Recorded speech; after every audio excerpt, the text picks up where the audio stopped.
ბოროტების წარმოშობა და მისი არსი.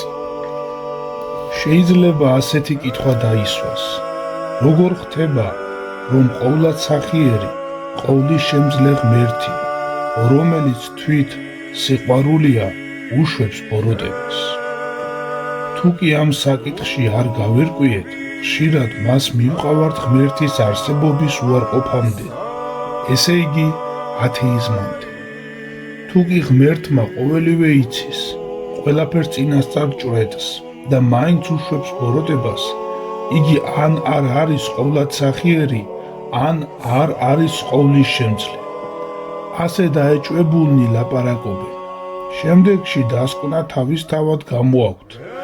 თუ კი ღმერთი არც სახიერია და არც ყოვლის შემძლეა, ეს ნიშნავს, რომ იგი არაა ღმერთი და პირდაპირ რომ თქვათ ღმერთი არ არსებობს.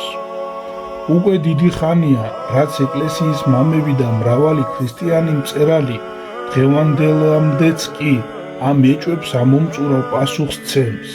ეს პასუხი მარტივია, მაგრამ მხოლოდ გაგება და დამახსოვრება ცოტაა, საჭიროა მისი განცდა, რადგან უმაღლესი ჭეშმარიტებები არა მხოლოდ გონებას, არამედ გულსაც, უფრო სწორად მთლიანად ადამიანს ეცხადება.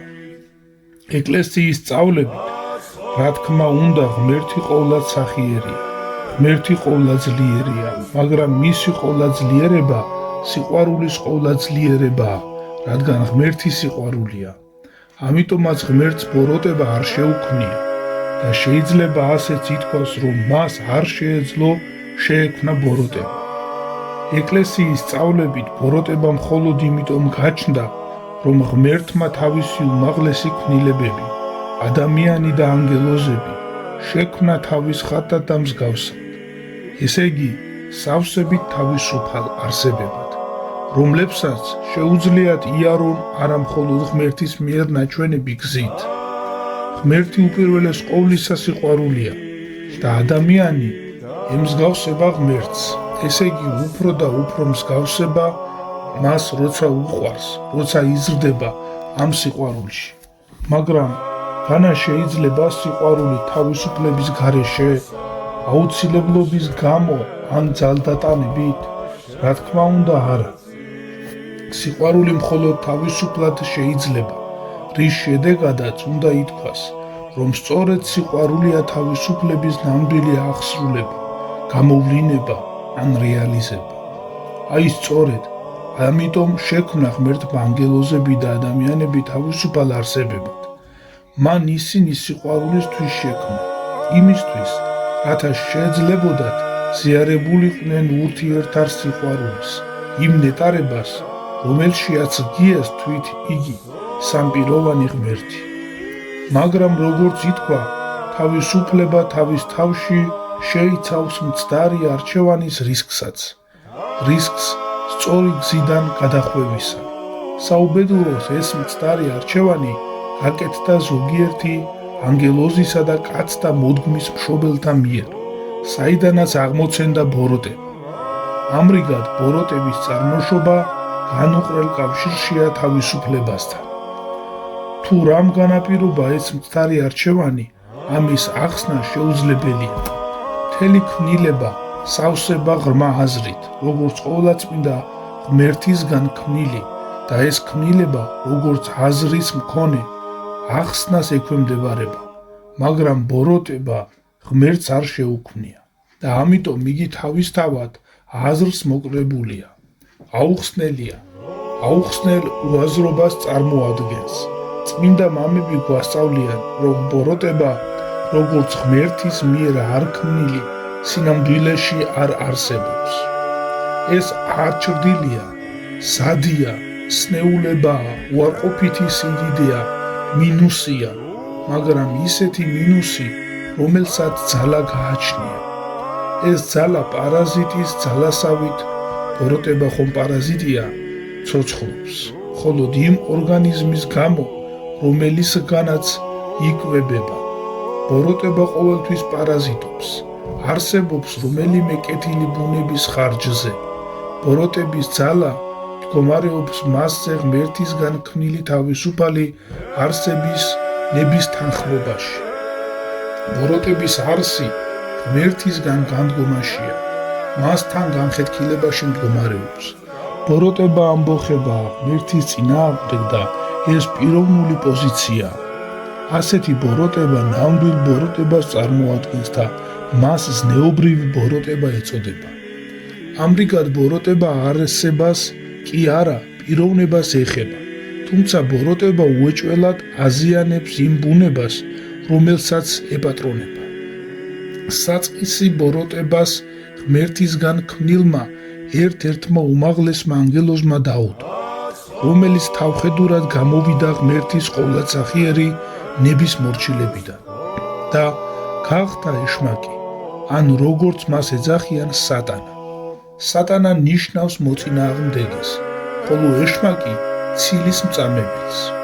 წმინდა მამები წმინდა წერილიდან უთითებენ ერთ ტექსტს, რომელშიც ისინი ხედავენ ეშმაკის დაცემის ახსნას.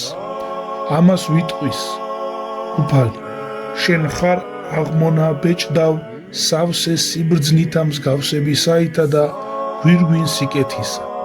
საშვებელსა შინასა მოთხისა, ღვთისასა იშევ. ყოველი ქვა იკეთილი შეგემოსა, სარდიონი და პაზიონი და სამარგადოი და ანთრაკი და საფირონი და იასპი და ვეცხლი და ოქროი და ლიგვირიონი და აკატი და ამეთვისტონი და ოქრო ქვაი და ვირილვოინი და ბრცხილი და ოქროი აღავსენ საუნჯენი შენი და ფასის საცავი შენი შენ შორის, დღით რომლითგან აღეგე. შეიმზადე ქერუვიმისა თანა და მიგეთ შენ მთასა წმინდა საღვთისასა, იყავ შორის ქვათა ცეცხლისათა. იყავ შენ უბიცო დღეთა შინა შენთა, რომლით დღითგან აღეგე შენ, ვიდრე მდის იპოვნეს უსამართლობანი შენი შენ შორის. სიმრავლისაგან ვაჭრობისა შენისა აღევსენ საუნჯენი შენი უსჯულოებითა და სწოდე და მოწყულ იქმნეს მთისაგან ღვთისაითა და განგიყვანა შენ ქერუვიმან საშუალისაგან ქვათა ცეცხლისთაითა. ამაღლდა გული შენი სიკეთესა შენსა ზედა და განიხრწნა ზედმიწევნობა შენი სიკეთისათანა შენისა სიმრავლისათვის ცოდვათასა შენთაისა. ქვეყანასა ზედა მიგაგდებე, წინაშე მეფეთასა დაგაგდე შენ, სამაგალითოდ დადებად. რა თქმა უნდა ღმერთმა წინასწარ იცოდა, რომ ანგელოზს და ადამიანს შეეძლოთ ცდარი არჩევანის გააკეთება. უფრო მეტიც, მან იცოდა, რომ ცდარი არჩევანი შედგებოდა და მან წინასაუკუნოდ ზედმეტად ადამიანურად რომ ვთქვათ, ზომები მიიღო. ადამიანის საშინელი შეცდომის გამოსასწორებლად. ადამიანის ყველა შეცდომას, ყველა ადამიანურ ბოროტებას და ხალხის ყველა ტანჯვას ღმერთი პასუხობს თავისი უსაზღრო სიყვარულით. თავის შეწირვით. იგი ყველა შეცდომას, მთელ ბოროტებასა და ყველანაირ ტანჯვას თავის თავზე იღებს.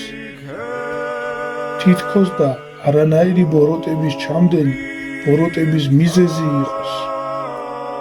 ადამიანი გაურბის სიყვარულს, გადადის სიყვარულის გზიდან, მაგრამ ღმერთი ყოველთვის სიყვარულად და მხოლოდ სიყვარულად რჩება.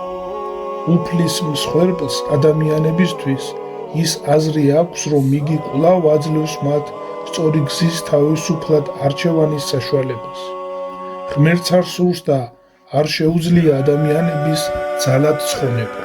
იგი ყოველთვის მხოლოდ ეძახის და მოუწოდებს, მაგრამ ქრისტე იესოში ღმერთი ადამიანებს თავისკენ სრულიად ახლებურად უხდებს. ახლა ჩვენ ქრისტიანებს ღვთაებრივი სიყვარულის სისავსე გვაქვს გახსნილი. ფარდა ჩამოიხსნა და უფლის მსხვერპლ შეწირვაში ღვთაებრივი სიყვარული სრულად გაცხადდა, ხოლო მის ბრწყინვალე აღდგომაში გამჟღავნდა ამ სიყვარულის ყოვლის მომრევი ძალა. ჩვენ იზღა დაგვრჩენია, ვიგემოთ ეს ღვთაებრივი სიყვარული და ვეზიაროთ მას. განიცადეთ და იხილეთ რამე თუ ტკბილარს უფალი. აი ეს წაასწავლის ეკლესია ბოროტებისა და ბოროტებისაგან გამოხსნის შესახებ. აი რას ამბობს ამაზე რუსეთის ერთ-ერთი უკანასკნელი მართალთაგანი მამა იოანე კრონშტადტინი. შემოქმედს აბრალებენ, რატომაა რომ ღმერთმა არ შეგუქმნა ისეთები, რომ აღარ დავცემულიყავით და ბოროტებას აღარ ჩავდიოდეთ? მით უმეტეს არ უნდა ვაღიაროთ სახიარად, რადგან მოგცა ეს ნიჭი თავისუფლებისა, ისე რომ უმადურობით არც კი შეყვაყმანებულა და განასაქმით არ დაადასტურა ჩვენთვის თავისუფლების მინიჭებით თავისი უსაზღვრო სიყვარული, როცა მხოლოდ ჯობელიძე მოავლინა სოფლად და მისცა იგი ტანჯვასა და სიკვდილს ჩვენთვის. რა თქმა უნდა, ბოროტებას არ გააჩნია არც დადებითი საფუძველი და არც გამართლება და იგი შეიძლება არც არსებულიყო, მაგრამ რადგან არსებობს, ღმერთს ყოველთვის უნდა ისიც სიკეთისკენ მოაქციოს და ამ მიზნით დროებით უშვებს მას პედაგოგიური მიზნით. ამაზე მამა იოანესთან ვნახულობთ ასეთ სტრიქონებს. თუ არ გამოცდი ბოროტ სულს, ბოროტების ზემოქმედებას ვერ გაიგებ და ჯეროვნად ვერ დააფასებ სახიერი სულის ნიჭებს. ზოგჯერ თუ კი ვერ შეიცნობ მკვლელ სულს, ხანდახან ვერც ცხოველსყოფელ სულს იცნობ. ამინ.